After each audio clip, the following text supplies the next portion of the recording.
From downtown Detroit, Local 4 Live starts right now.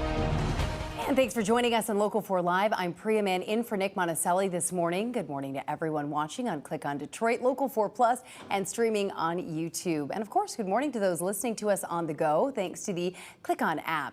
Well, we have plenty of conversations coming up in the next 2 hours. First, we're heading to Wayne County to discuss a new system to manage flooding in the area.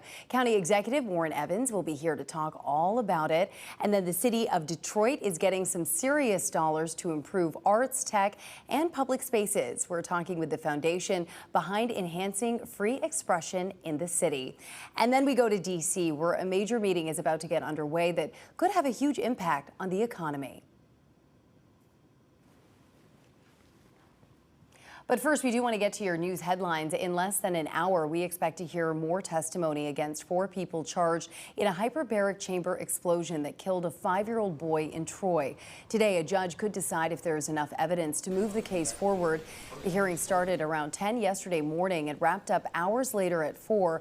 During that time, we only heard from one witness, an employee at the clinic's Brighton location who was later fired after bringing up safety concerns to management. With more, here's Nick Monticelli. I'm now calling case 250000875. 4 defendants appearing yesterday as the judge listened to hours of testimony, deciding whether or not their cases head to trial. Tamala Peterson, the CEO of the Oxford Center, Gary Markin, the center's manager, Jeffrey Mosteller, the safety director, and Alita Moffitt are all charged in Thomas Cooper's death, a 5-year-old who was killed inside a hyperbaric chamber back in January at the Oxford Center in Troy. Prosecutors allege the workers disregarded safety protocols and failed to follow recommended guidelines. The first and only witness to be called Monday was Tiffany Hosey, a former employee at the Brighton location who was fired in 2024 after raising safety concerns. Did you ever have any concerns about safety? Yes. Tell me what your concerns about safety were. My primary concern was that we were not putting grounding straps on the patients that were going inside the hyperbaric chamber. And what is the purpose? Purpose is to reduce the risk of fire. So if there was a fire in a hyperbaric, what would that mean? In a monoplace chamber, it means death. However, defense attorneys firing back, grilling the witness on her knowledge of the center and its practices. So for nearly 4 years, you continued your employment at the Oxford Center despite these alleged safety concerns that you had, correct? Correct. Now, court gets underway at 9. We can expect to hear more from witnesses, including experts in hyperbaric medicine and the police detective assigned to the case. Also heading to court today, a Port Huron father accused of killing his son and seriously injuring 2 of his other kids. 17-year-old Caleb Smear was killed in the shooting last Thursday morning at the Glenview Garden Apartments. His 13-year-old brother Bentley suffered facial fractures, and 12-year-old sister Kinsley is now paralyzed from the waist down. The family is raising money to purchase a new home that is wheelchair accessible. We have the link to the family's GoFundMe page at clickondetroit.com. And we are learning new details about the emergency response to the Oxford High School shooting. Independent investigators from Guidepost Solutions compiled a 275-page report, and it found there was, quote, no neglect or dereliction of duty by individual responders. Now, the word individual is important because the report points to issues with communication and organization when first responders got to the scene. The report says the delay caused confusion about where resources should be directed. Firefighters told investigators they didn't feel prepared to respond. For many, it was their first time wearing ballistic vests and helmets. Oakland County Sheriff Mike Bouchard defends the response, saying it was strong, especially compared to other mass shootings. Sometimes there's a disconnect between real-world process and an academic study of an event. Bookended by Uvalde and Parkland with our response that beat the national average by half and took a shooter into custody with still 18 bullets. I'm proud of them. Now, you can scan that QR code that will be up on your screen right there for a link to the full report. We also have a link on the homepage of clickondetroit.com. Today, we expect charges to be filed against the man accused of killing Charlie Kirk. 22-year-old Tyler Robinson is accused of shooting Kirk from a rooftop at Utah Valley University. Investigators have been looking through Robinson's internet history. According to the Washington Post, he may have confessed in an online chat before turning himself in. The FBI says he is not talking to them, but they found his evidence on 2 pieces of DNA. South Lyon students have a day off today because the district is closed due to a cyber attack, and that attack caused a complete network outage. Parents are concerned about student data safety and want answers. Cybersecurity experts say the district is working with specialists to fix the problem, but there's no timeline for when classes will resume. Vice President J.D. Vance is heading to Michigan tomorrow. According to the Trump administration, he will tour a metal stamping facility in Howell. Vance is also expected to talk about potential tax cuts for working families and businesses. This will be his first visit to Michigan since March, when he went to Bay City. Well, let's take a live look at Detroit this morning, where Wayne County is taking big steps to improve its stormwater management system. And it's all in an effort to prevent flooding and keep our roads and neighborhoods safe.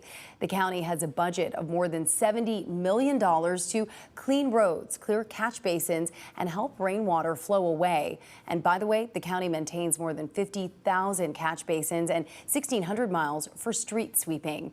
And to discuss this management system, we're joined by Wayne County Executive Warren Evans. Thank you for making some time for us. Thank you for having me. This is a massive endeavor.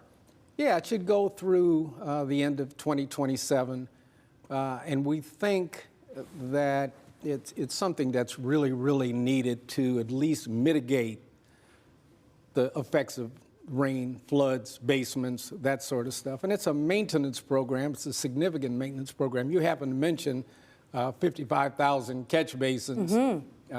You know, over 1,600 miles of roadways that need to be swept. Essentially, what we're trying to do is several things. One is, let's sweep the streets, get that stuff away from the catch basins that are getting, you know, filled with leaves, all of those types of debris, so the water can't flow well. We want to suck out the catch basins. We want to work on the county's drains, and we want to work on detention ponds. You notice around subdivisions, there's always this detention pond that's required to go in that's supposed to take the rainwater and hold it until a major storm is over and then let it off into the system. By and large, if you look at any catch basin in Wayne County, I'm not catch basin, detention pond, they're already full to the top. There's a maintenance problem there that doesn't allow it to do what it was designed to do in the first place. And so, you know, dirty catch basins, detention pond problems, they're all, I think, significantly affect the flooding that we have. Sure, we have infrastructure issues, but that's all you hear engineers talk about is how many hundreds of millions of dollars it will take to change the infrastructure. We're just trying to flip this a little bit. Let's take the infrastructure we have now and make it work the way it was designed. And let's see how much relief we can get from that. The taxpayers deserve that. The citizens deserve that. And it's a massive task, but we're on it. We've already cleaned about 150 catch basins. Oh, wow. We've done about 15 miles worth of road, and this will go on, weather permitting, you know, through 27. So how do you organize, like, where you're going to start tackling first and which communities, and then working your way? You've already mentioned you've done quite a number already.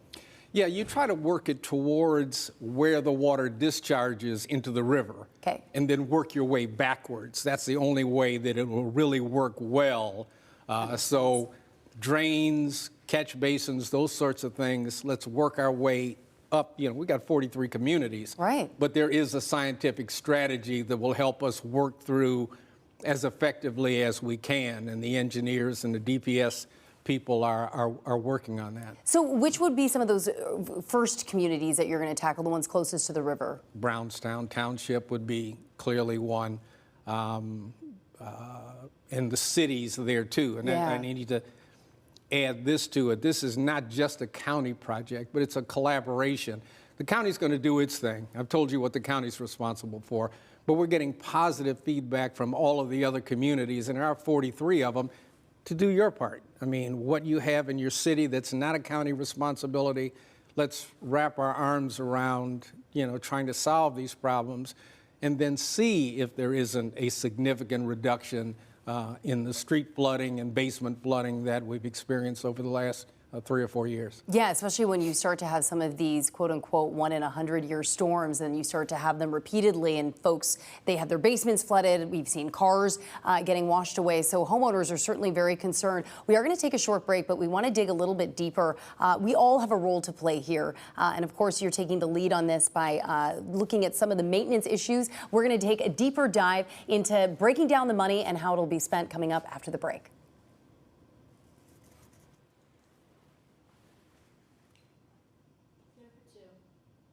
Is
And welcome back to Local 4 Live. We're joined again by Wayne County Executive Warren Evans, and we've been talking about new stormwater management systems. And let's talk about the price tag here. So $70 million, this money's coming from the feds. Can you break that down a little bit for us? Because when people hear $70 million, that isn't chump change.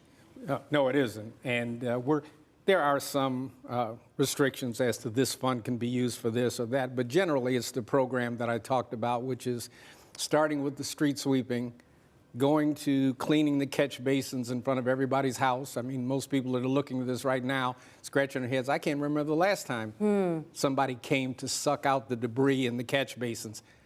That's making the water not flow effectively. Right, right. And county drains, detention ponds, you know, we're trying to work through that list of things in a way that will be the most effective, which is starting at the river and working your way back. There are, for example, I've looked at drains just in the last month, that there's wood debris in some of these drains that are 2 stories high.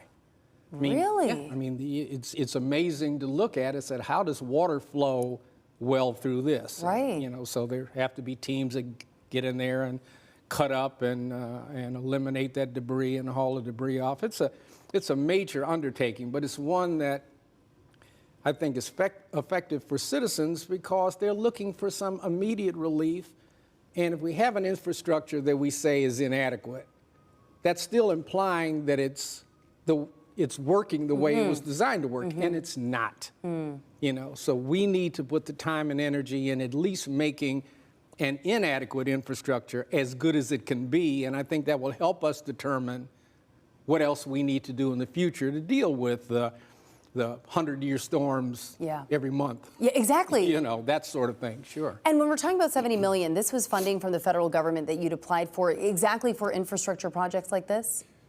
Disaster relief funds because of the problems we had both in infrastructure and in people's homes and that stuff before. And the determination was, let's use it systematically in a way that will help reduce further disasters, which is what it should be for.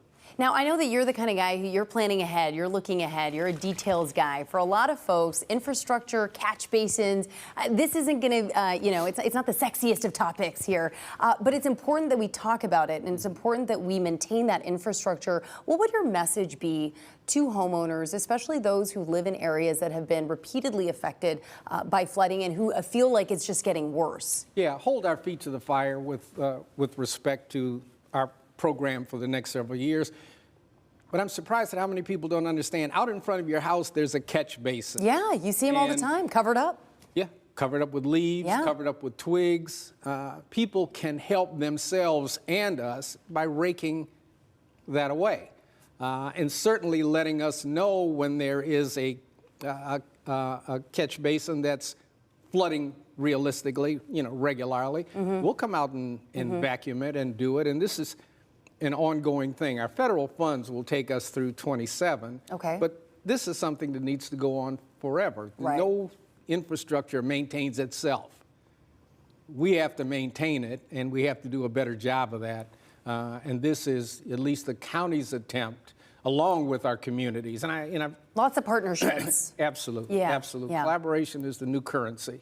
I mean, it really is. And we have not had any negative feedback from any communities.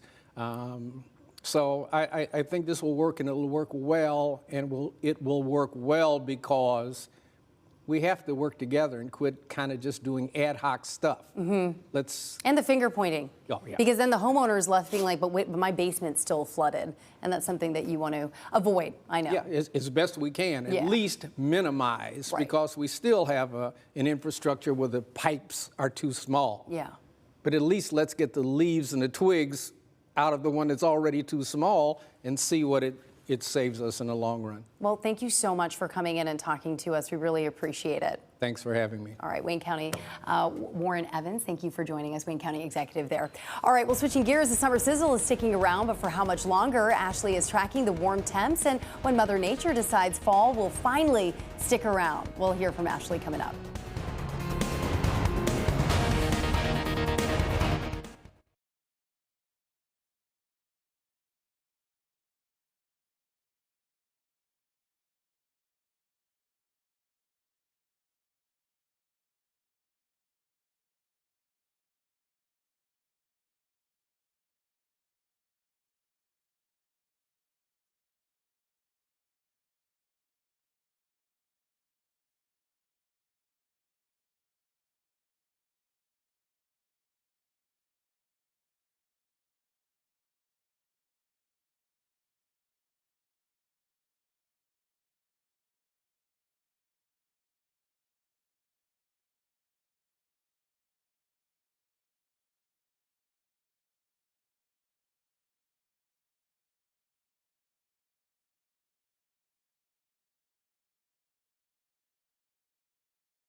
Well, we are taking a live look at beautiful Belleville this morning, and things are looking picturesque out there. Summer seems to be sticking around. When could we finally see some of those fall temps? Let's turn things over to our Ashley Barrissey with our full 7-day forecast.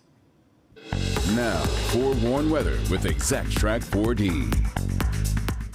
Well, if you like the summer weather, it's going to roll on throughout really the rest of the work week. So plan for an ample amount of sunshine today, and you'll want the sunscreen, sunglasses if you're going to be outside. The above average temperature is certainly sticking around as we are back into the 80s, but we're not even at the warmest point of the week yet, believe it or not. Now, there is a slim chance for some rain heading into Sunday. I think the better chance time-wise will be late Sunday evening, but still a few days out to be tweaking that. But we'll give you a heads up as to what we know as of right now. So car wash planner, I'll tell you what, if you have not gotten that car wash and it needs it, today's the day to do it. I mean, you could get a good money's worth here, given that we have a stretch of dry days all the way through the work week. And I mean, we're well into the 80s every day with the sunshine. So forecast planner for the rest of the day, warm, sunny, and plan for low to mid 80s across the area. High temperature forecast comparing it to where we should be at this point in the season. Average high would be around 74, 75 degrees. So we're trending 10 degrees above average through Thursday. Taking a little dip on Friday, but even still, we should be into the low 80s. So we're officially in fall in less than a week. The autumnal equinox is September 22nd at 2:19 p.m. So by Monday afternoon, we're in the fall season. Probably not feeling very fall-like, but what you will notice is that our daylight time is dwindling. So on the equinox itself, that is when we have nearly equal amount of daylight and darkness at all latitudes. So the daylight hours will be dwindling as time rolls on, but what is not dwindling are those temperatures. They're actually going to be rising going into next week. That temperature outlook starting on the fall equinox all the way through September 26th, trending above average. So it'll still very much feel like summer. Rain chances, though, have been next to none, but by Sunday evening is when we do have that chance for a few scattered showers to roll in. Might not impact the daylight hours, but boy, we could use some rain. And so hopefully it times out well like that. Right now, I'm zipping through. We don't show anything until late Sunday, and here's that passing rain chance. And we could hold on to a little remnant moisture across the region on Monday, so I won't rule out a little spritz or sprinkle.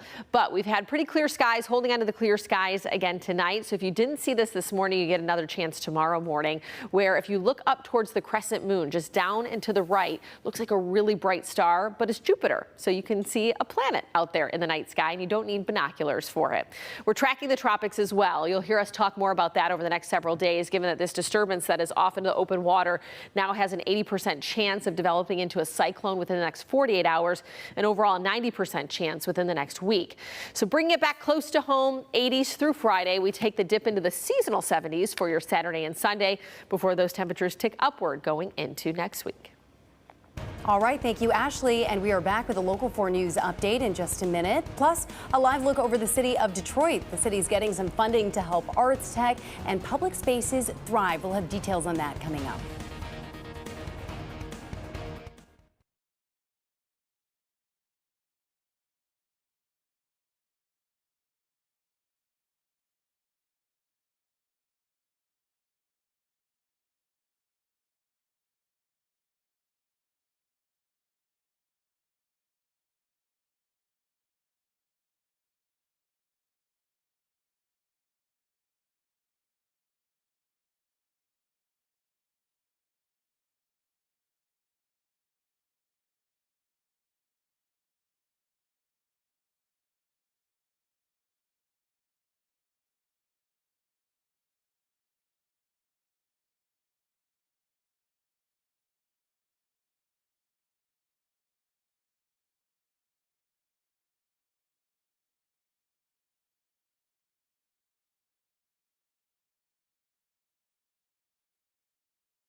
Good morning. I'm Priya Mann with a Local 4 News update. A Port Huron father could be charged today for the shooting death of his 17-year-old. He's also accused of shooting and seriously injuring his 13-year-old son and 12-year-old daughter. This all happened last Thursday at Glenview Garden Apartments. Police arrested him the same day and tell us he will likely be arraigned later today. We have another 90 minutes of conversations over on Local 4 Live. Up next, the city of Detroit is getting some serious dollars to improve arts, tech, and public spaces. We're talking with the foundation behind enhancing free expression in the city. Then there are just a couple of weeks until the state budget deadline, and if no deal is made, that could lead to major implications. Next, a look at some of the organizations at stake if Lansing shuts down. Plus, we're talking about a new study that's looking at the impact screen time has on education. And Ashley is back with a look at your full forecast in just a few minutes.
From downtown Detroit, Local 4 Live starts right now. Welcome back to Local 4 Live. I'm Priya Mann in for Nick Monticelli. Thanks for joining us on Local 4 Plus and clickondetroit.com.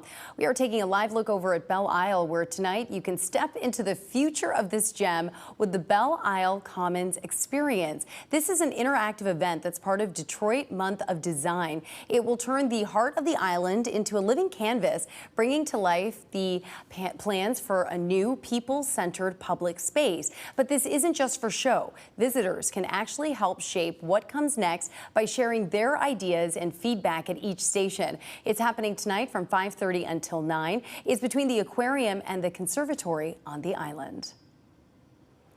And let's also take a live look over the downtown Detroit skyline, thanks to our friends over in Windsor. And the city is getting a nearly $20 million boost to the city's arts, tech, and public spaces, all thanks to a nonprofit organization aimed at funding free expression, arts, and culture in community. Funding is going toward Black Tech Saturdays, the Joe Louis Greenway, MoCAD, the Greenway Project, among so many others. And joining us this morning to talk about these investments is Latrice McClendon, the Detroit Program Director for the Knight Foundation. Thanks for joining us.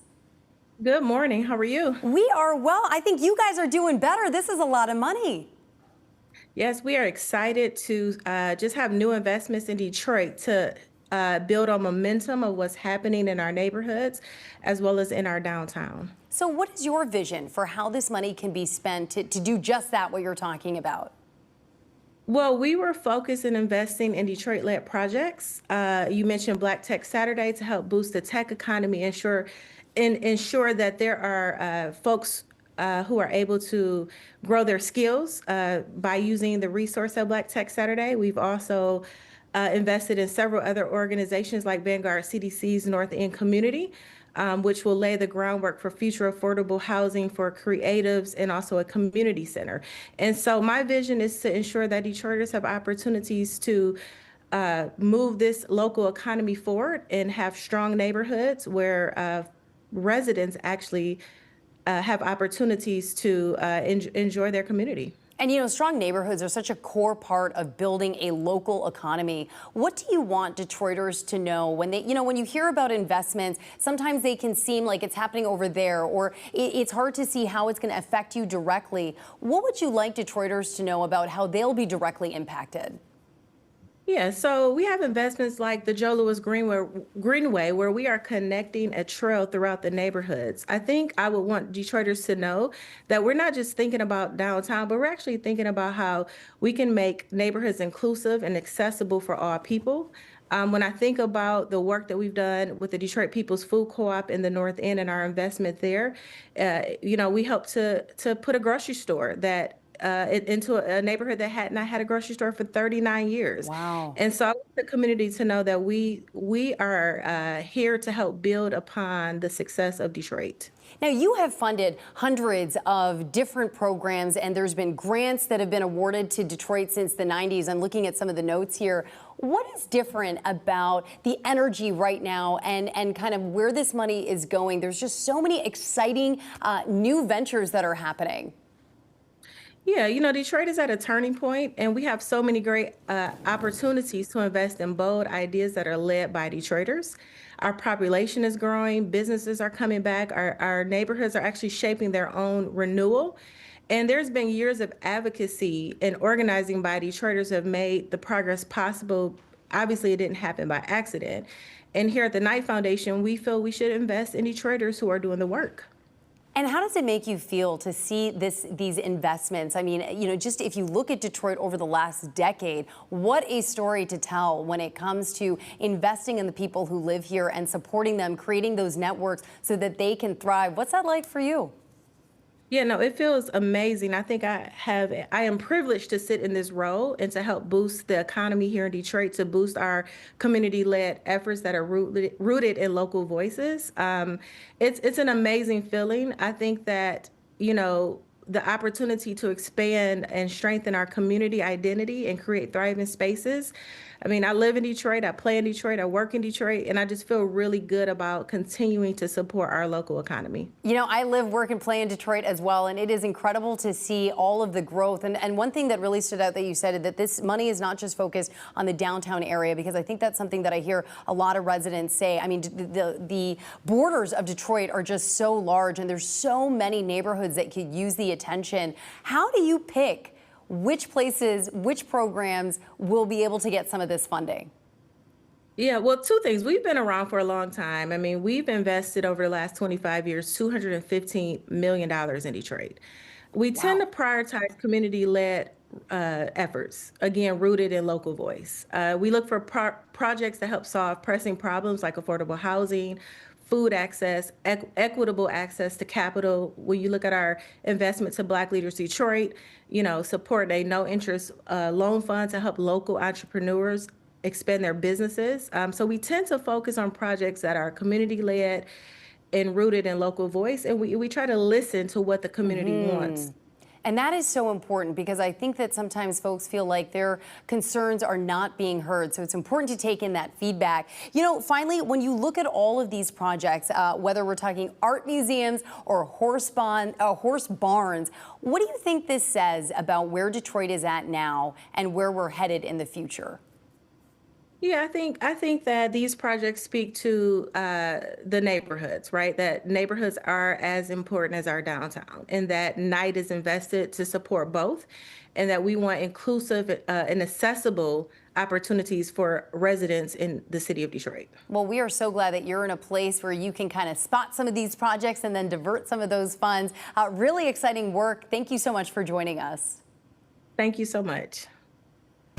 Well, we could get an idea of how our economy is looking this week. We're back in just a few minutes with a look at the high-stakes meeting happening at the Fed and what that could mean for our wallets. We'll have that coming up.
We have breaking news from the world of Hollywood. Oscar-winning actor Robert Redford has died at the age of 89. The actor and director sailed to Hollywood stardom with classics like Butch Cassidy and the Sundance Kid and All the President's Men. Redford's publicist says he died at his home in the mountains of Utah, surrounded by the people he loved. We'll have much more on his life and legacy in our next hour. Well, we do want to take a live look at New York City, where Luigi Mangione, the man accused of killing the CEO of United Healthcare, will face a judge later today. Today's hearing focuses on the state case, where a judge is expected to set a trial date and decide whether the state or federal case goes first. He is accused of killing CEO Brian Thompson back in December of last year and was arrested 5 days later. His lawyers want to throw out the state murder charges, saying he's already facing federal charges. We'll We'll have the latest on that hearing. And we do want to take a live look at Joint Base Andrews. President Trump is getting ready to fly to the United Kingdom for his first state visit with the King and Queen since starting his second term. But before he takes off, the president is filing a $15 billion defamation and libel lawsuit against the New York Times. The suit, filed in Florida, claims the Times made false claims about him, his family, and his businesses. Last week, Trump threatened to sue the Times over a note and drawing linked to Jeffrey Epstein that appear to be signed by him. The president also suing the Wall Street Journal for $10 billion over an article connecting him to a letter to Epstein. And let's take a live look at Washington, D.C., where by tomorrow we could have an idea of what our economy is looking like. It's the two-day meeting of the Federal Reserve as the Fed decides on whether to lower the interest rate in the U.S. And today they will have a new member attending that meeting. Last night, the Senate confirmed President Trump's pick to join the Federal Reserve, Stephen Myron. He's replacing a governor who resigned last month. Fed Governor Lisa Cook still at the meetings this week, despite President Trump's attempt to fire her. It comes after an appeals court ruled in her favor yesterday. While President Trump is pushing the Fed to slash rates, many investors expect just a slight cut to the rate tomorrow. Now, at the same time, economists are sounding the alarm about stagflation, which, with a combination of slow economic growth and a rise in unemployment, have some experts concerned. Tariffs cause the economy to shrink. That's the sort of thing you'd normally cut rates for. Tariffs cause inflation to rise. That's the sort of thing you'd normally raise rates for. And let's take a live look at the stock futures board, where futures are looking a little flat this morning, but all eyes will be on what happens with the two-day Fed meeting that starts today. While investors wait for the Fed's interest rate decision, which is expected Wednesday afternoon, today they are looking at major economic data, retail sales, import prices, and of course, the housing market. The state budget battle is heating up in Lansing. Next, the major implications for victims of domestic violence here in Michigan if Lansing shuts down. We'll have the latest on that coming up.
We are heading to Lansing this morning, where the time is ticking down for lawmakers to pass a budget. The State House approved one, but the Senate appears to be at a stalemate. And if a deal is not made, well, it could mean major implications from education and public safety to shelters for domestic violence victims.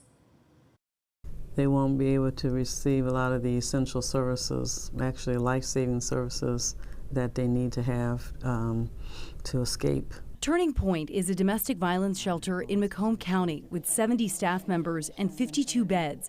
Their annual budget is around $7 million, but funding this year could be in jeopardy. When those federal dollars are impacted, then it diminishes the services that can be provided for victims. Domestic violence shelters are facing a double whammy, potential funding cuts from the feds and a potential state government shutdown. I'm very concerned because these cuts could potentially impact our core services, meaning we will have less beds for our shelter, so we will be turning more people away. More than 100 victim service organizations across the state are in the same boat. So we've already had funding cuts. We've had to freeze 4 positions. Haven in Oakland County provides 30,000 individual services every year, from personal protection orders to shelter and counseling services. We're expecting 30 to 40% budget cuts.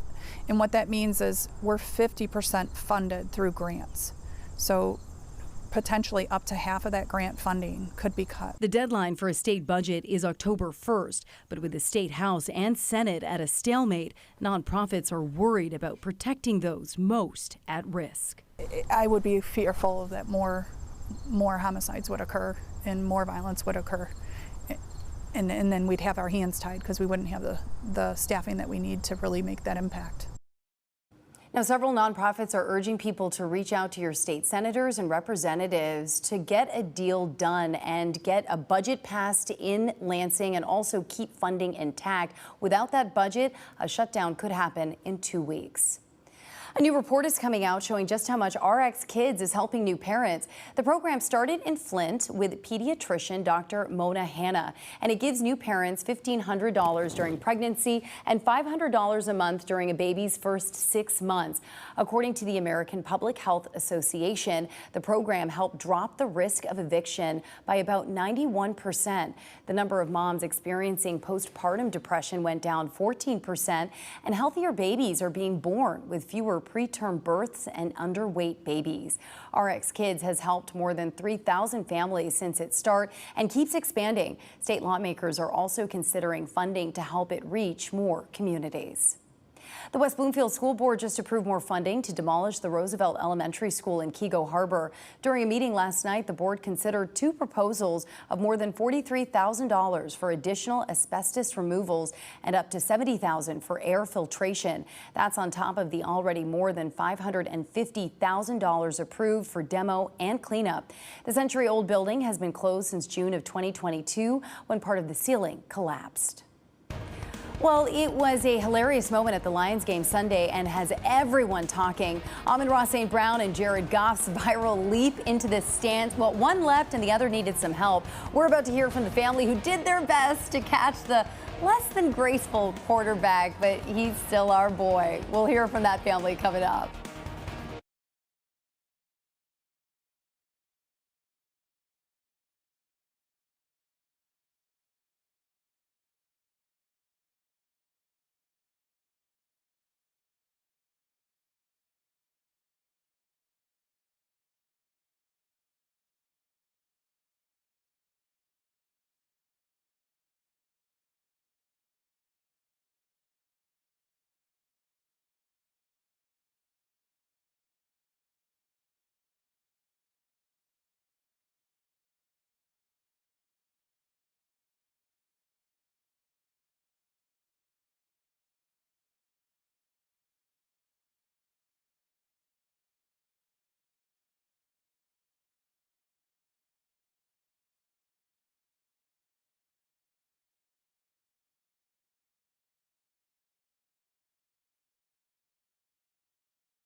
Well, we are getting a live look over Ford Field this morning, and while it's going to be a little bit before we see the Lions back here, there is still plenty to talk about following that Chicago Bears game on Sunday.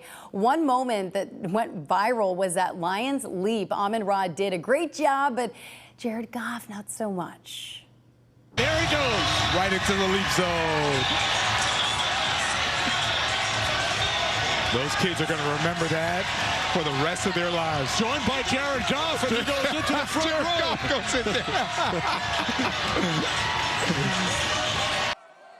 Oh boy, I love him. That was amusing to watch. Jared Goff, he tried to jump into the Lions leap zone. He fell a little bit short. Well, there was a 4th grade girl there to catch him, and now the video is going viral. No surprise, the little girl, Aria, is kind of becoming a big deal in the school hallways. Our Karen Drew caught up with her and her dad during First at 4 about the memorable moment. So when St. Brown scored, I was like, and he pointed at us, I was like, oh my God. He jumped and I was like, I'm going crazy. And I start doing this dance and I go like. Yeah, you did the whole thing on TikTok. My daughter does that, yeah. Yeah. And then St. Brown leaves, okay, and I'm like, okay, that was so good. And then Jared Goff comes, I'm like, oh my God, and he gets stuck, he like can't get on, and then he gets stuck on me, and I'm like slapping his belly. And right when I walked in the lunchroom, like before school, we sit there, a kid runs up to me and he was like, I saw you on the Jumbotron, and then I saw St. Brown and Jared Goff jump up to you. And then like after, when more kids came, they were all like, I saw you. And then when I went to my class, my teacher was going crazy. And you said you're in 4th grade and the 6th graders started talking to you. Yeah, and then the 6th graders started talking. And what was your nickname they called you? They called me the Legend of the Lions. I could listen to her all day. What a great kid. Well, up next for the Lions, the Baltimore Ravens, 1 week from today on Monday Night Football. How are they going to do? Well, we got to wait and see. We're talking to some experts coming up. But first, let's take a live look outside because it is going to be a beautiful day. Look, crystal clear blue skies. It feels like summer out there. But when could we potentially start to feel like fall again? Ashley's got all your answers. Now, forewarned weather with Exact Track 4D. Well, if you like the summer weather, it's going to roll on throughout really the rest of the work week. So plan for an ample amount of sunshine today, and you'll want the sunscreen, sunglasses if you're going to be outside. The above average temperature certainly sticking around as we are back into the 80s, but we're not even at the warmest point of the week yet, believe it or not. Now, there is a slim chance for some rain heading into Sunday. I think the better chance time-wise will be late Sunday evening, but still a few days out to be tweaking that. But we'll give you a heads up as to what we know as of right now. So car wash planner, I'll tell you what, if you have not gotten that car wash and it needs it, today's the day to do it. I mean, you could get a good money's worth here, given that we have a stretch of dry days all the way through the work week. And I mean, we're well into the 80s every day with the sunshine. So forecast planner for the rest of the day, warm, sunny, and plan for low to mid 80s across the area. High temperature forecast comparing it to where we should be at this point in the season. Average high would be around 74, 75 degrees. So we're trending 10 degrees above average through Thursday. Taking a little dip on Friday, but even still, we should be into the low 80s. So we're officially in fall in less than a week. The autumnal equinox is September 22nd at 2:19 p.m. So by Monday afternoon, we're in the fall season. Probably not feeling very fall-like, but what you will notice is that our daylight time is dwindling. So on the equinox itself, that is when we have nearly equal amount of daylight and darkness at all latitudes. So the daylight hours will be dwindling as time rolls on, but what is not dwindling are those temperatures. They're actually going to be rising going into next week. That temperature outlook starting on the fall equinox all the way through September 26th, trending above average. So it'll still very much feel like summer. Rain chances, though, have been next to none, but by Sunday evening is when we do have that chance for a few scattered showers to roll in. Might not impact the daylight hours, but boy, we could use some rain. And so hopefully it times out well like that. Right now, I'm zipping through. We don't show anything until late Sunday, and here's that passing rain chance, and we could hold on to a little remnant moisture across the region on Monday, so I won't rule out a little spritz or sprinkle. But we've had pretty clear skies, holding on to the clear skies again tonight. So if you didn't see this morning, you get another chance tomorrow morning, where if you look up towards the crescent moon, just down and to the right, looks like a really bright star, but it's Jupiter. So you can see a planet out there in the night sky, and you don't need binoculars for it. We're tracking the tropics as well. You'll hear us talk more about that over the next several days, given that this disturbance that is off into open water now has an 80% chance of developing into a cyclone within the next 48 hours, and overall 90% chance within the next week. So bringing it back close to home, 80s through Friday. We take the dip into the seasonal 70s for your Saturday and Sunday before those temperatures tick upward going into next week. All right, thank you, Ashley. And we are taking a live look at our gorgeous Detroit skyline. We got lots of stories coming up in our next hour of news. It's the opposite of everything you've probably heard about when it comes to screen time. We'll head to Michigan State to talk about new research that finds social media and video games can actually help a child in school. Plus, a bankrupt company that used to be in communities all over Metro Detroit is making a comeback. We'll tell you which one. And Jimmy Fallon brings The Tonight Show to Detroit. If you couldn't stay up for it last night, we'll show you some of the funniest moments, including Jimmy's musical ode to the Motor City. We've got more news and more weather and another hour of Local 4 Live on the way. Stay with us.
From downtown Detroit, Local 4 Live starts right now. Welcome back to Local 4 Live. I'm Priya Mann in for Nick Monticelli this morning. We have a lot coming up for you in our next hour, including a conversation about screen time and learning. Why new research from Michigan State may prove that social media, video games, and all of that scrolling is actually good for academics. We're going to have to check in with the experts on that one. And the man accused of killing Charlie Kirk is expected to face charges today. The new evidence piling up against him, including a possible online confession. And Dr. Frank McGeorge is in with a new way to test for colon cancer in Michigan, and all it takes is a blood draw. Let's get to your news headlines, starting with breaking news from Hollywood. Actor Robert Redford has died at the age of 89. The legendary actor and director died today at his home at Sundance in the mountains of Utah, surrounded by his loved ones. Dan Sheneman reports on his life and career. As an actor, Robert Redford looked like a natural. The thing I live for and always have lived for is creating art. So making films is the most important thing. a native of California. His acting career began on the New York stage and on television before getting his chance on the big screen. Why? Because I won't go walking barefoot in the park? With the help of his leading man, good looks, his career took off in the 1960s. Did you make a jump like that you didn't have to? I have to, and I'm not gonna. When he teamed with Paul Newman in 1969's Butch Cassidy and the Sundance Kid, he proved his movies could do big business at the box office. In the 1970s, Redford was one of Hollywood's biggest stars. He was attracted to complex stories and complicated characters. Many of his movies became cultural milestones. Marvin, what do we do now? I wouldn't quote you even as an anonymous source. I mean, you'd be on deep background. Like many actors, Redford wanted to work behind the camera. Ordinary People was his first film as a director. The movie won the Oscar for Best Picture in 1980. Redford was named Best Director. Always passionate about the movie business, Redford wanted to give back to the industry. He created the Sundance Institute, named after his character, the Sundance Kid. The Institute advances the work of up-and-coming filmmakers and showcases independent films at the annual Sundance Film Festival in Utah. The idea of putting something back into a business that's been good to you, or back into an industry that is a part of your life, seems right to me. The actor was also an activist who championed the environment and worked to preserve southern Utah's landscape. Somebody has to think about the future and what we're going to be leaving people behind. And while his days as a heartthrob came to an end, Redford continued to take roles in films that challenged him as an actor. Robert Redford. He made some of the great films of his generation and worked to foster the next generation of great filmmaking. Dan Sheneman, NBC News. And I'm trying to get them to look at it now. Back home now, South Lyon students have a day off today because the district is closed after a cyber attack. That attack caused a complete network outage. Parents are concerned about student data safety and want answers. Cybersecurity experts say the district is working with specialists to fix the problem, but there's no timeline for when classes will resume. The district, though, saying classes will likely start on Wednesday.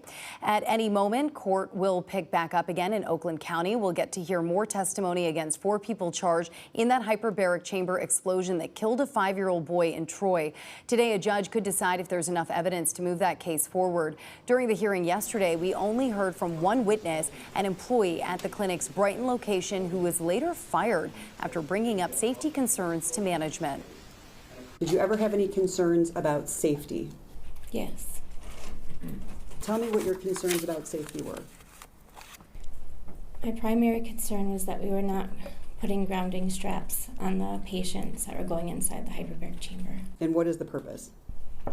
Purpose is to reduce the risk of fire. So if there was a fire in a hyperbaric, what would that mean? In a monoplace chamber, it means death.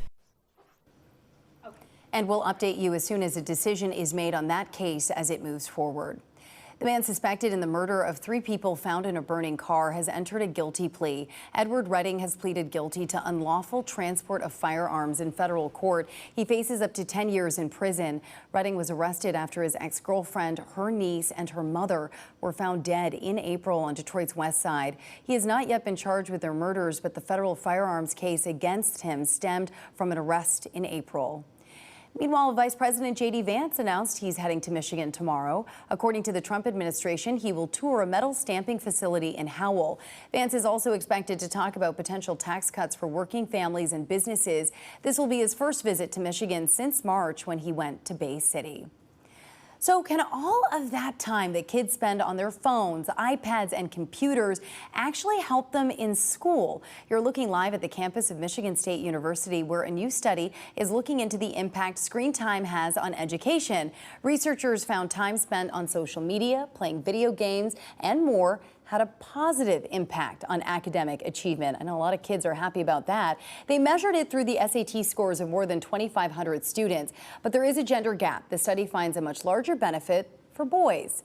So let's get into the details of the study with one of the researchers. We're joined now by Gabriel Hales, a media and information doctoral candidate at Michigan State University. Thanks for joining us. Hi, thank you so much for having me. Okay, why don't we first start with this gender gap? So boys actually benefit more, that's what you're seeing?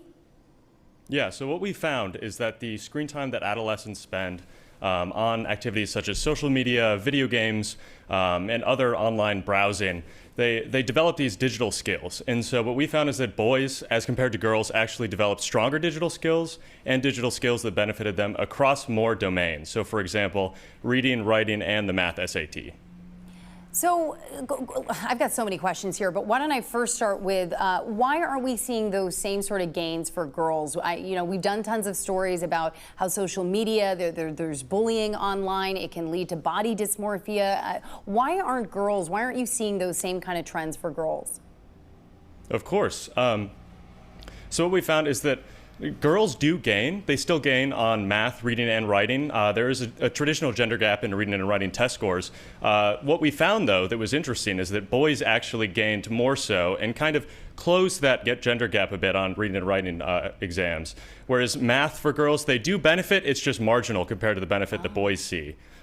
Yeah. So how did you go about doing this study? Because, you talk about, using those SAT scores, but I've been reading reports that reading has reached some of their lowest levels since the early 90s. So how do you explain that? Of course. So we looked at adolescents in rural Michigan.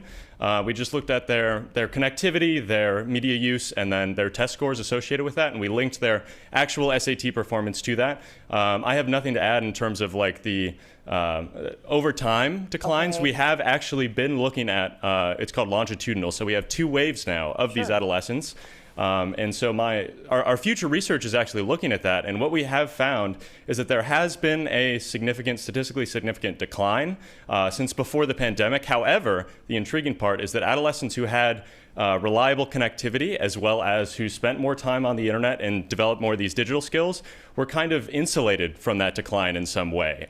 They were able to keep higher test scores than their otherwise disconnected classmates. And certainly the pandemic highlighted some of those systemic issues, why some children don't have that kind of reliable internet access like other kids do. When it comes to their emotional health, was that something that you guys looked at? Of course. So not within this specific study, but interestingly, we actually have a paper that is in progress right now looking at what we called it well-being and self-esteem. And so again, contrary to kind of the dominant narrative is we found that adolescents use social media, especially girls in this case, use social media for socializing. And this unstructured social time that has kind of been in decline since the 90s. And so adolescents who spend more time on social media and other social activities are able to kind of keep their self-esteem higher than those who are not connected. They use it as a sort of communication mechanism that is not readily available for in-person now, as it was in the past. I'm just going to push back a little bit, because when I talk to young girls, and of course you guys have done this study, but when I talk to young girls, that is not the message that I'm getting, that it's helping their self-esteem. In fact, when I was a kid, you would go to a grocery store, you could see magazines, and that was the extent of that sort of media influence. Now it's 24/7 in the palm of your hand. How do you explain some of that, when you're talking to somebody individually, they might be struggling, but from your study, you are seeing some gains? Of course. So in general, what I like to say is moderation is key. If you're using social media all the time and not for socializing with your, for example, in-person classmates, there may be other effects. What we are looking at is that general socializing online aspect. So chatting with friends, chatting with either people you know in person or people online, and kind of this online interaction with offline communication. So this ability to kind of keep up to date with your friends, to talk with them, to gain that social support that you get from that in-person communication that maybe, especially during the pandemic, was not as common. And another thing that's really important that we found is that in-person socializing actually had a very similar relationship, a negative relationship to SAT scores as social media does. Yes, so they're very similar activities in terms of the aspects that they develop for adolescents and what adolescents gain from them. But the important thing there is that even though there is a similar negative relationship from in-person socializing, it is only online socializing and social media use that develops these digital skills, which of course we found to benefit SAT scores. What would you say to folks who are surprised by the findings of this study? I would say always keep an open mind. There are technologies throughout the decades that have always had these kind of scares associated with them. Something new is always scary, especially something new that is used and adopted so widely as social media and the internet has been for adolescents. So of course, there's a lot of studies finding a lot of different things. And so I think the most important thing right now is just to keep an open mind, be adaptive, I guess, with the use of these technologies, and understand that, of course, there are some negatives inherent to anything, especially something that you could potentially spend a lot of your time on. But there are also some benefits that we are seeing in studies like this. Okay, and just real quick, was this peer-reviewed?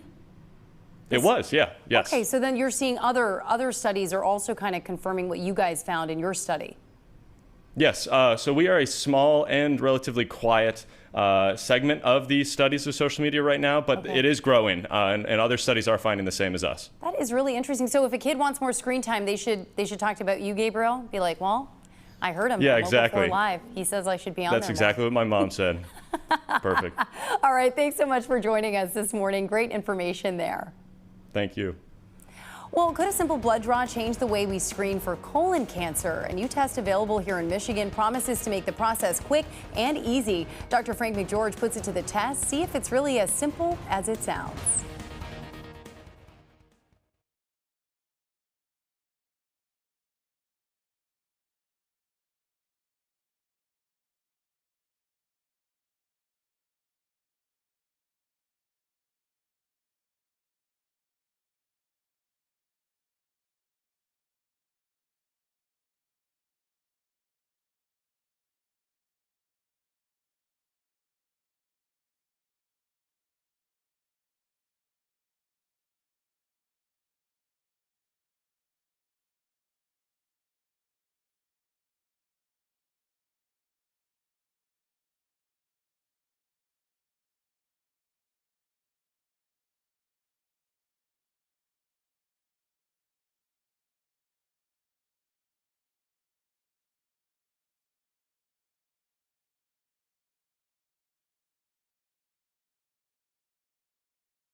Imagine detecting colon cancer with a routine blood draw. No bowel prep, no sedation, no invasive procedure, no awkward stool kit to send off in the mail. A new blood-based screening test available here in Michigan promises just that, a simpler, more user-friendly option. Our Dr. Frank McGeorge tested out the process to see if it really was that easy. The blood test, called SHIELD, has been around for about 5 years in clinical evaluation, but it's been FDA approved since last summer. And while it is the new kid on the block for colon cancer screening, it has a clear advantage compared to other colon cancer testing. To show you exactly how simple it is, the company agreed to run a test on me, just like any patient would get. Hi, I'm Gloria. I'm going to be doing your blood work today. Great, thanks. Nice to meet you. Here I am, rolling up my sleeve to show you how easy this test is. And because it's a blood test, there's nothing fancy needed except someone to draw your blood with a special collection kit that would be available at your doctor's office. If your doctor can't collect your blood at their office, SHIELD will send someone to you to draw your blood at no extra cost. That's what they did in my case. The phlebotomist came to me at the station to collect the sample. Once collected, the sample is packed up and sent to the Gardent lab in California. A couple weeks after I had my blood drawn and the test was sent out, I received this text message with a link for my results. So now, the moment of truth. After following a secure link and entering some basic information to verify your identity, view result, it is downloading, and there's my report. The result was thankfully negative. These results are sent at the same time to your physician, so if you have any questions about your results or you need follow-up, they're also immediately aware. Dr. Sam Asgharian is Vice President of Clinical Development at Gardent, the company behind the SHIELD test. This is a physician-ordered test. So you have to have that conversation with your doctor, your PCP, a specialist, the doctor that you see regularly, and then they order the test. The test is then just a simple blood draw done wherever blood is drawn. We get the kit and we provide the results. This is a blood test looking for colon cancer. What is it exactly measuring in the blood that identifies the potential for colon cancer? Yeah, what it does, which is really powerful, is it takes the blood and it looks for tumor DNA. And if it can find tumor DNA, and it's specifically looking for colorectal cancer tumor DNA, then it makes a positive call. Because as you know, we shouldn't have any of that DNA in our blood. And so if it doesn't, it's a negative. And if it does, it's a positive. Overall, the test is very good at detecting abnormal colon cancer DNA in a person's blood. Overall sensitivity is on par with colonoscopy, Cologuard, and FIT. It's 83% sensitive. That means that only 17% of people who are negative are a false negative, right? So that is actually a great sign. But when it comes to specifically detecting cancer beyond stage 1, in the stage 2, 3, and 4, in that study, it showed 100% sensitivity. So really phenomenal. It's indicated for average risk. So truly just 45 and older, no signs or symptoms. They're healthy individuals. We want to keep them healthy. If you have signs or symptoms, that's a different conversation to have with your doctor, right? So if you are starting to feel some of those scenarios where it's more symptomatic, there more need to move towards a colonoscopy, and we totally understand that. if your Shield blood test is negative, you're considered clear for 3 years. After 3 years, it's recommended you return to your doctor for additional screening recommendations. Now, if your Shield test is positive, you need to follow up with your doctor to arrange a colonoscopy for more detailed evaluation. Here's the bottom line, and I want to be crystal clear. Colonoscopy is considered the gold standard in screening for colon cancer. It can both identify cancer and remove precancerous abnormalities, which no other screening test can do. But if you are somebody that's not going to agree to a screening colonoscopy, this test is 100% better than putting your head in the sand and not getting screened. Back to you. And it's important to know because this blood test is an approved screening tool for colon cancer. It is covered by Medicare and the Veteran Affairs Community Care Network. However, because it is a relatively new test, it is not covered by all private insurances. But experts say coverage is expanding. If your doctor recommends the Shield test, you should check with your insurance carrier to find out if it's covered. Well, there was a big night for Detroit. Jimmy Fallon brought The Tonight Show to the Detroit Opera House. And wait till you see how many different Detroit celebrities joined him. Plus, Fallon performed a special song just for us. We'll give you a closer look when we're back.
Oh, this was so cool. After much anticipation, the special Tonight Show episode with Jimmy Fallon live from the Detroit Opera House aired last night right here on Local 4. Jimmy was joined by Detroit Pistons star Cade Cunningham, rapper Common, and Detroit native Keegan-Michael Key. He even performed a special song for Detroiters. Take a look.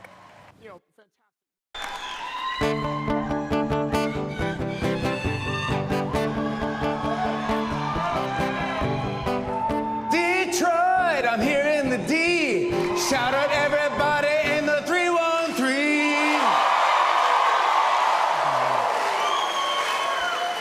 Detroit, blow the roof off. I'll wake up with a back tattoo of Jared Goff.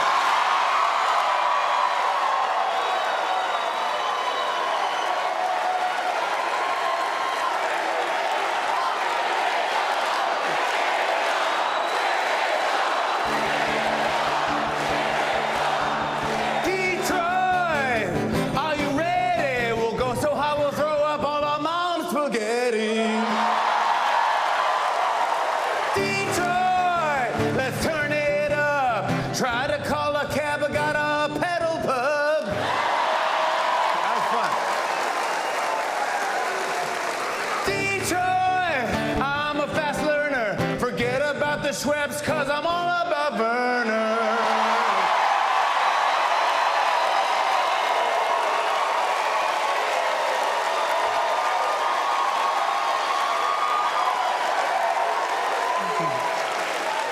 Detroit, what's up, bruh? Tonight we'll all get drunk and invade Canada.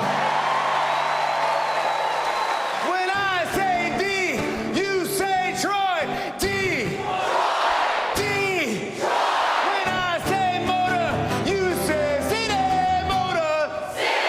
Motor. When I say the, you say automotive industry originated in Detroit in the early 20th century and propelled the second industrial revolution.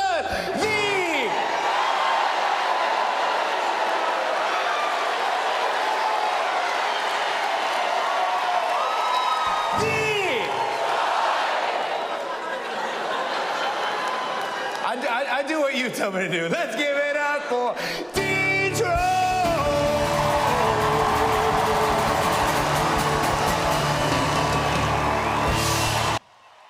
Let me tell you, he can sing and put on a show. If you missed any of the fun, you can watch the full episode streaming right now on Peacock. Now let's get to your forecast. Hey, Ash. Now, forewarned weather with Exact Track 4D.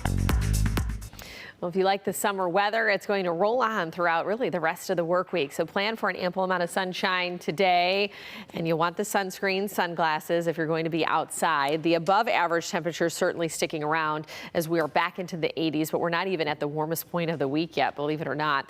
Now, there is a slim chance for some rain heading into Sunday. I think the better chance time-wise will be late Sunday evening, but still a few days out to be tweaking that. But we'll give you a heads up as to what we know as of right now. So car wash planner, I'll tell you what, if you have not gotten that car wash and it needs it, today's the day to do it. I mean, you could get a good money's worth here, given that we have a stretch of dry days all the way through the work week. And I mean, we're well into the 80s every day with the sunshine. So forecast planner for the rest of the day, warm, sunny, and plan for low to mid 80s across the area. High temperature forecast, comparing it to where we should be at this point in the season. Average high would be around 74, 75 degrees. So we're trending 10 degrees above average through Thursday. Taking a little dip on Friday, but even still, we should be into the low 80s.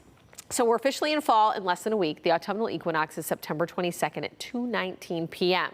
So by Monday afternoon, we're in the fall season. Probably not feeling very fall-like, but what you will notice is that our daylight time is dwindling. So on the equinox itself, that is when we have nearly equal amount of daylight and darkness at all latitudes. So the daylight hours will be dwindling as time rolls on, but what is not dwindling are those temperatures. They're actually going to be rising going into next week. That temperature outlook starting on the fall equinox all the way through September 26th, trending above average. So it'll still very much feel like summer.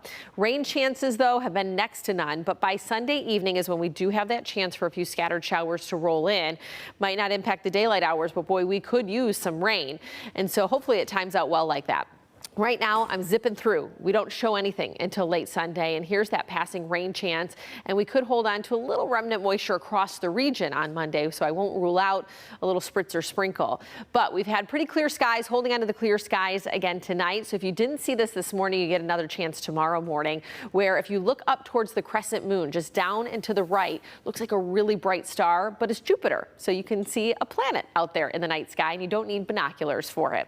We're tracking the tropics as well. You'll hear us talk more about that over the next several days, given that this disturbance that is off into the open water now has an 80% chance of developing into a cyclone within the next 48 hours, and overall a 90% chance within the next week. So bringing it back close to home, 80s through Friday. We take the dip into the seasonal 70s for your Saturday and Sunday before those temperatures tick upward going into next week. All right, thank you, Ashley. British auto giant Aston Martin is swapping supercars for baby strollers. Wow, those look pretty nifty. The luxury automaker creating one of the world's most expensive baby rides. We'll give you a closer look when we're back.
In some of your consumer headlines, British luxury automaker Aston Martin has collaborated with child car seat brand Egg to create one of the world's most expensive baby strollers, because why not? The Aston Martin edition comes in 3 colors, white, gray, and racing green. They will be available for purchase in the UK and select international markets later this year at a starting price tag of $3,000. Well, Bed Bath & Beyond is coming back. The company announced Monday it inked a $10 million deal to buy and rebrand several Kirkland's Home stores. It also purchased several other assets from the Brand House Collective. The exact number of stores and locations weren't given in the announcement. Bed Bath & Beyond is attempting to make a comeback after filing for bankruptcy and closing all of its stores in 2023. Amazon October Prime Day 2025 is officially on the calendar. The online retail giant's massive fall sale will take place October 7th and 8th this year. It's just 2 days versus the 4-day Prime event back in July. Amazon says shoppers can expect major discounts on a wide variety of items like electronics, toys, clothing, and home goods. You can get an early start on that holiday gift list. And happening right now over on Capitol Hill, FBI Director Kash Patel is testifying after criticism on his handling of several high-profile cases. We'll take you there live when we're back.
From downtown Detroit, Local 4 Live starts right now.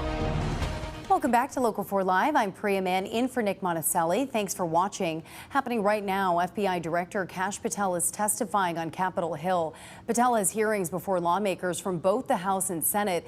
He's facing criticism for his handling of major cases, including the Epstein files release and the investigation into Charlie Kirk's murder. Let's take you to Washington to listen in for a bit. How are we doing that? We are attacking the drug epidemic. We've seized nearly 1,000 kilograms of meth and cocaine off the streets of America. We've taken over 1,600 kilograms of fentanyl off the streets. Maybe one of the greatest achievements we have this year, 1,600 kilograms of fentanyl. That's a 25% increase from the same time last year. To put things in perspective, that's enough fentanyl to kill 1/3 of the American populace, 115 million Americans. We're also going after the companies that manufacture these precursors overseas in places like mainland China and their cutting agents. In fact, this month in Cincinnati, we announced groundbreaking charges aimed at the individuals and businesses responsible for flooding these opioids and their precursors and cutting agents into the streets of America. And for the first time that I can remember, we are charging these businesses and enterprises, not just in America, but in mainland China, and seizing their operational necessity to have money by seizing their cryptocurrency wallets. We're also equally important to protecting the homeland. We know we have a no-fail mission. We're committed to keeping our nation safe from terrorism, cyber attacks, and foreign adversaries. Whether stopping threats inspired by foreign terrorist organizations or lone wolf actors, or sponsored by hostile nation states.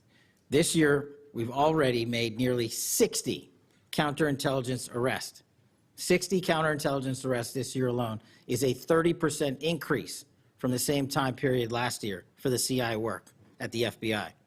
I'm proud when we can share our successes, such as when an espionage charge was brought against an active-duty U.S. Navy sailor caught spying for the People's Republic of China. But I want the American people to know the FBI is protecting the homeland from foreign adversaries in a way that will never make the news, and a lot of the good work that they do will never be able to discuss in this setting. We're working on cyber threats. We're attacking malware infrastructure, going after ransomware attackers, delivering a new partnership with the private public sector engagements we've taken with the companies who are attacked by these foreign adversaries and nation-state actors and individual enterprise rings from around the world. We are combating Salt Typhoon, Vault Typhoon, Flax Typhoon, and so many other ransomware and cyber threats this nation faces. We're also arresting people such as Tajik national in Brooklyn, who is suspected of sending tens of thousands of dollars to support ISIS.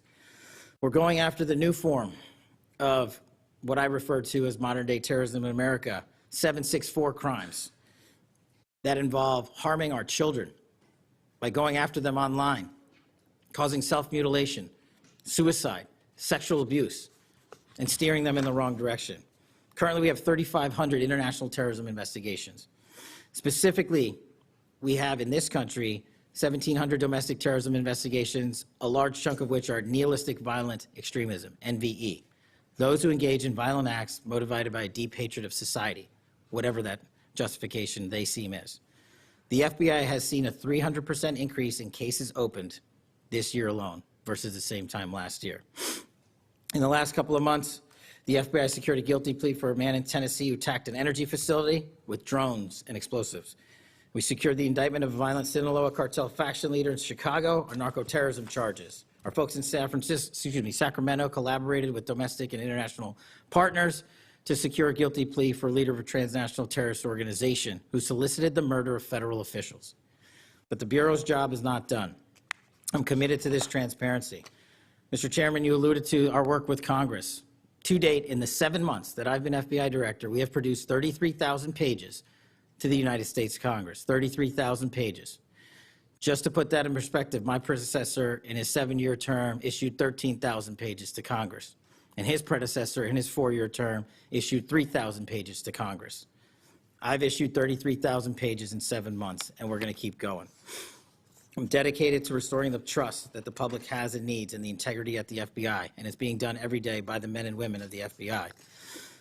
Now, I know that there's a lot of talk about Epstein, and I'm here to testify that the original sin in the Epstein case was the way it was initially brought by Mr. Acosta back in 2006.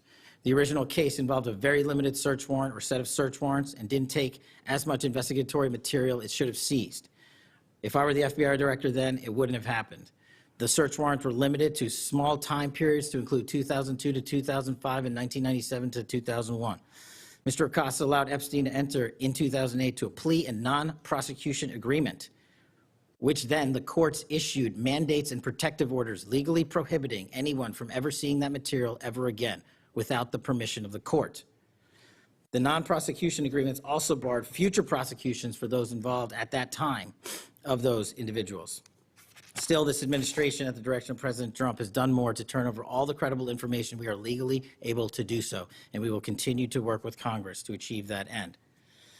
Under the direction of the President, thank you for your support for our mission to working to jointly deliver transparency and congressional oversight to the United States. Lastly, I want to close with the President's initiative here in Washington, D.C. as an example of what we're doing around the country.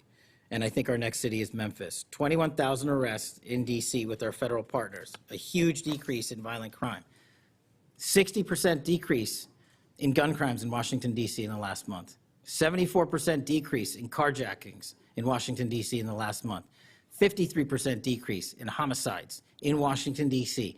in the last month. The drugs are disappearing, people are freely walking around the states, and we're restoring the nation's capital to its glory. That work is through the interagency process that the FBI is proud to be a part of, and the initiative spearheaded by President Trump and the Attorney General. And perhaps most notably for investigations in Washington itself, it was the intelligence that the FBI gathered through our source network here in D.C. that helped us identify the suspects in the horrific murder of the D.C. intern Eric Tarpinian.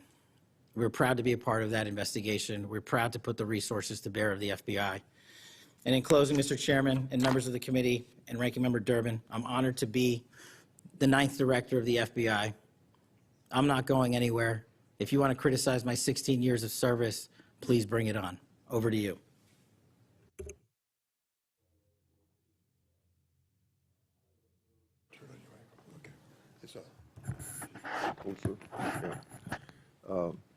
I've observed when, whether it's Republican or Democrats, want a yes or no answer, that the witness and the senators talking over each other. So I thought what I'd do this time, rather than have that happen, if there's something you don't get a chance to answer because of the demeanor of a Republican or Democrat senator, before we, when we get done with that questioner, I'd give you a chance to fill in if there's something you didn't get a chance to say. Since 2019, I've sought greater transparency about Jeffrey Epstein and the government handling of the matter. I've continued to investigate during this Congress. Director Patel, was Jeffrey Epstein an intelligence asset for the United States government or the foreign government? And if so, which agencies or governments? Mr. Chairman, I can only speak to the FBI as the director of the FBI, and Mr. Epstein was not a source for the FBI. Okay. Would you commit to providing my office with all classified, non-classified records relating to the Epstein matter? I will commit to providing all records I'm legally permitted to do so under the court orders.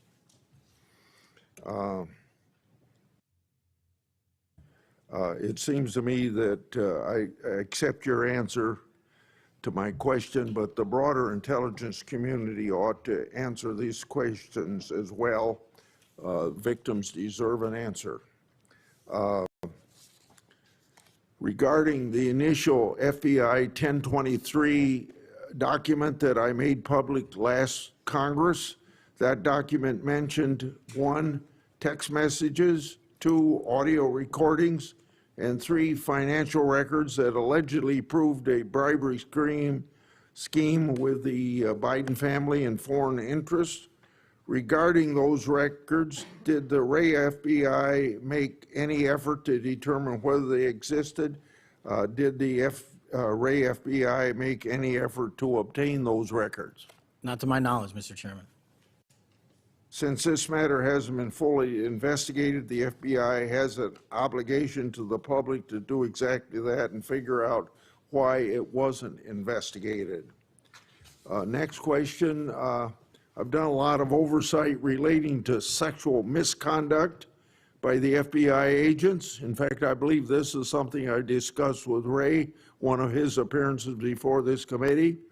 According to the FBI Inspection Division, it opened nearly 300 investigations based on sexual misconduct referrals between 2017 and 2024. According to whistleblowers, the Biden-Ray FBI totally dropped the ball on this question. One credible accusation of sexual misconduct is too many, of course. Are you committed to reviewing the Bureau's policies to ensure responsible responses to credible allegations of misconduct, that they're swift and adequately protect victims? Yes, Mr. Chairman. Relating to a similar subject, during child crimes and sexual misconduct related investigations, are any private sector companies less than cooperative with you?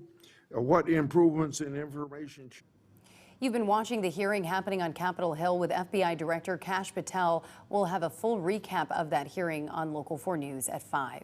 Well, the markets rise this morning ahead of tomorrow's interest rate announcement. We'll have details on that. What investors are hoping to hear from the Fed chair that will make many of our lives a lot easier. We'll have that coming up.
Well, let's take a live look at the big board on Wall Street right now. The market opened over 10 minutes ago. Wall Street wrapped up its week with a mixed finish. Some records broken, some losses felt, and plenty of eyes on what's ahead. The Nasdaq rose 0.4%. The S&P 500 slipped less than 0.1%, and the Dow fell 0.6%.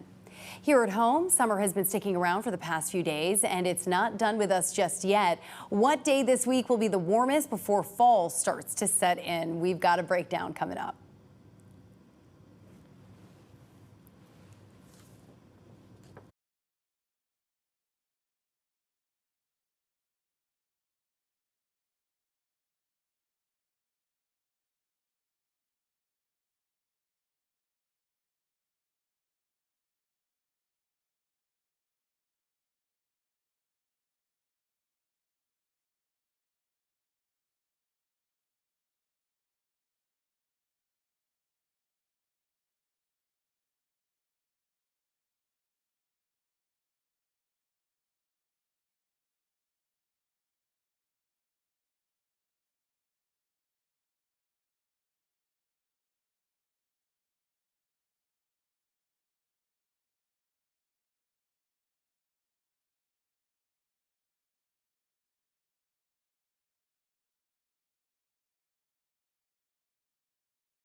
Underway right now, the man accused of gunning down former United Healthcare CEO Brian Thompson is back in state court today.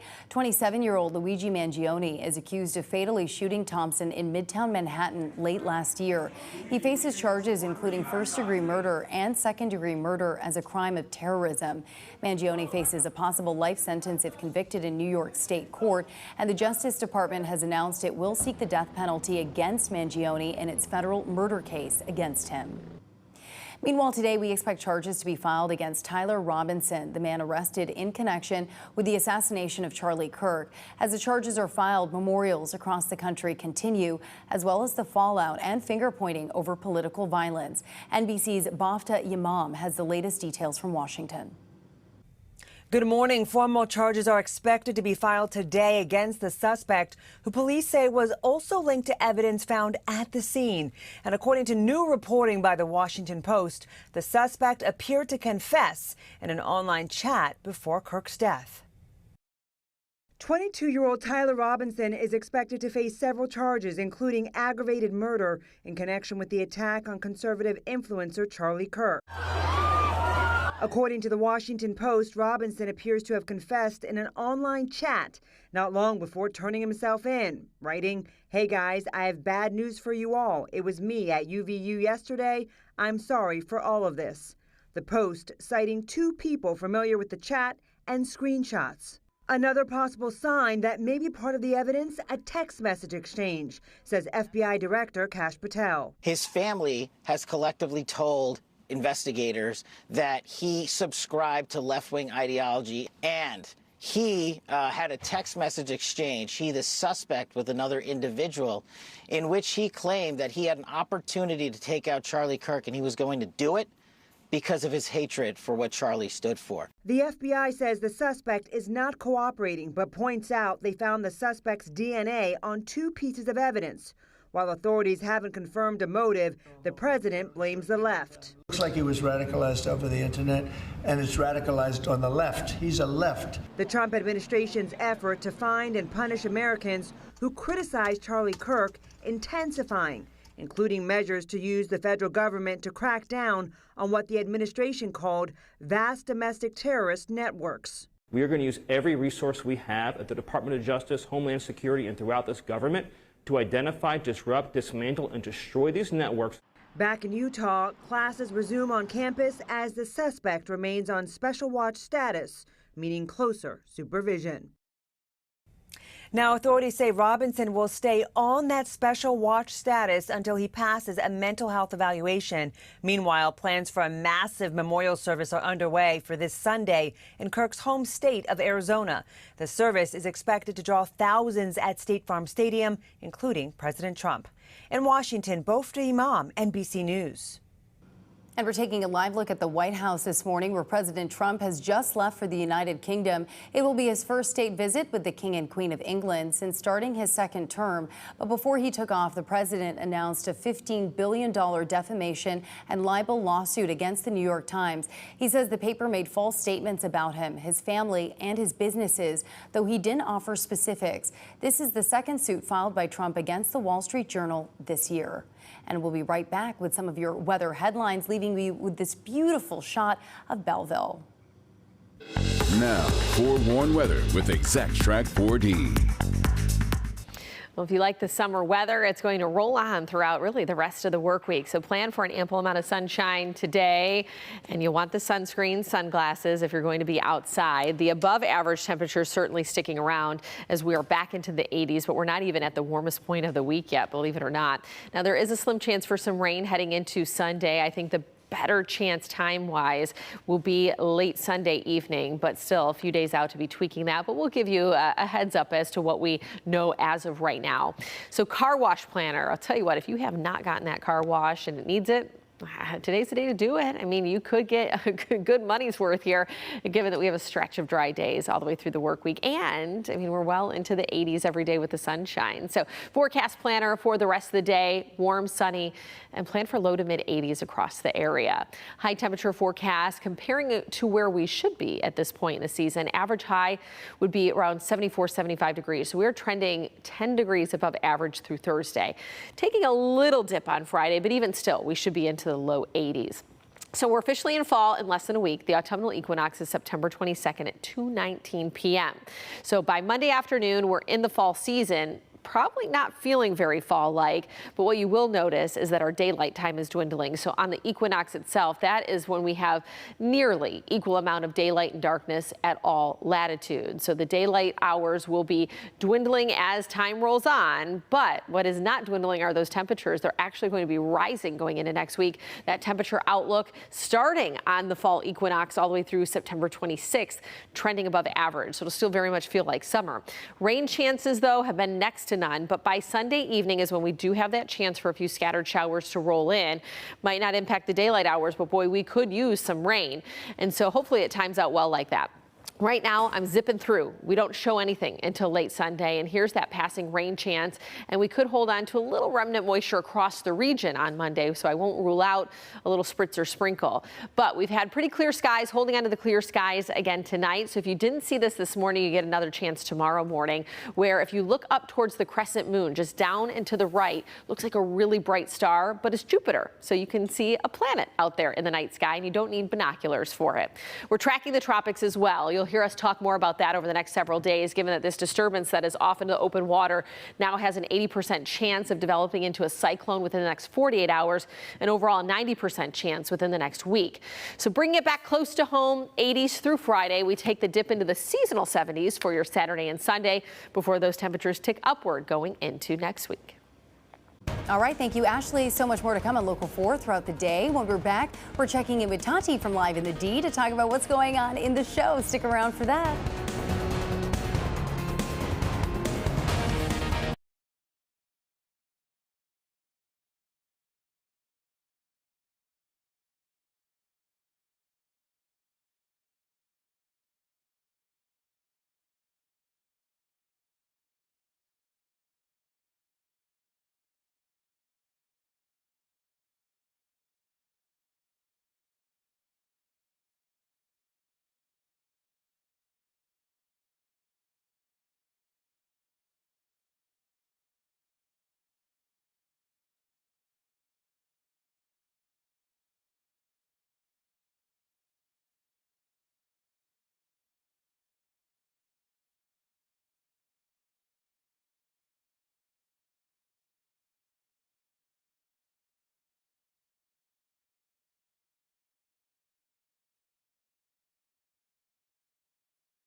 We have so much more coming up throughout the day here on Local 4. Tati from Live in the D is here to show us what's ahead. You've got an exciting show. We absolutely do. So it's Tuesday, which is one of my favorite days because we have pets on. Love it. So we always have a furry animal that is waiting for their forever home, hoping to be adopted. You're a pet mom, aren't you? Yeah. I've got a little dog. I love him. I think my next one will be a rescue, though. I just hear the stories, right? And then you're just so moved to want to give them a forever home. Absolutely. And of course, today is Tuesday, so we are going to have Hudson's Cafe on for Takeout Tuesday. Oh, I know you've been. No, I have. Can I stick around? Please come upstairs. All the food you want. Absolutely. Can't wait. I love them. We're going to have a packed show. It's going to be a lot of fun. As always, Priya is always welcome to come and have some food with us. I love that. Hudson's is such a great location, too. It is. Like right there on Woodward. Yeah.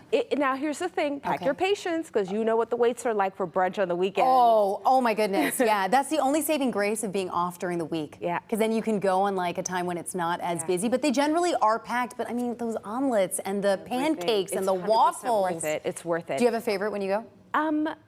Not necessarily, because now I'm gluten-free, so it's really hard for me to, I'm always like mixing and matching to make things work. But what I also love about Hudson's, it's the perfect place to take people when they're coming in to visit. Yeah. We get a lot of visitors coming to Detroit. Yeah. That's a perfect brunch spot. Pack your patience. That's your time to like kiki and have fun with your friends outside of Hudson's before you actually go in. So we've got a packed show today. I'm really looking forward to it. And the people watching there at that location, like watching the Hudson's kind of coming together as well, the Hudson building there, there's a lot going on in that stretch. And reminiscing for me, so that was where my first apartment was, one block from there, absolutely.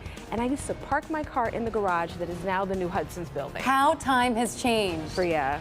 Can you remember those days? Yeah, but can you believe it? Now we're at that. I remember back in the day. 2015. Yes, we're there. Well, time flies, and it's certainly beautiful to see all of the upgrades there, and can't wait to nibble on some of the food that they're bringing in. Please come upstairs. You're more than welcome. Second floor must smell so good. Yep. You're welcome to it. I will be there. Thank you, Tati. And thanks for joining us on Local 4 Live.